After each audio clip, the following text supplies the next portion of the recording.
Tonight I wanted to show you some numbers that came out just last week. This is research focusing on New Zealand girls aged 15 to 24. Here's this first graph. This looks at the growth in anxiety since 2007. That's panic attacks and phobias and other disorders. Then there's this one. This is girls who've been diagnosed with depression. Again, up, up, up. We've all been stressed out by the last few years. But it turns out the mental health of New Zealand girls has fallen off a cliff. Here's another one. This is them compared to the rest of us. In just over a decade, teenage girls have gone from best to worst. So what happened at that time to change the game for Kiwi girls? Well, here's the guy who put this research together.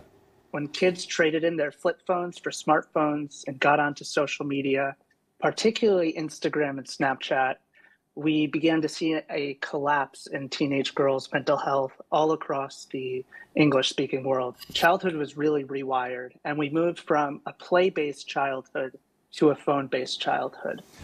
Yeah, it turns out that social media has a direct effect on self-esteem and self-worth and self-harm. Here's another graph. This shows how many Kiwi girls have been treated in hospital for one of the most heartbreaking acts, inflicting injuries on themselves.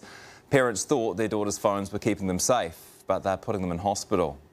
It turns out everything that a parent should be scared of in 2023 is on that phone. Millions of destructive images, the corrosive effects of looking at other girls' seemingly perfect lives and bodies and learning to value your own body based on how many views and likes it gets from strangers. So yeah, phones have made things a lot easier, but we need to look harder at the price of that convenience. It's a price that our teenage girls are now paying. Well, looking at that price is what Australia's doing. This week, New South Wales joined Victoria and other states in banning phones in high schools to try and create a level playing field for parents who want to take that phone away and try and protect their daughters. Here's what our Education Minister said when asked if she'd do the same thing here. Personally, as someone that was a teacher, no. But what schools should be looking at and doing is making certain that kids are being kept safe. So is that response good enough? Is it smart enough? Is it urgent enough? I'll leave the last word tonight to a principal here in New Zealand who has stopped waiting for the government to do something and decided to ban phones at her school herself. So, how's it going?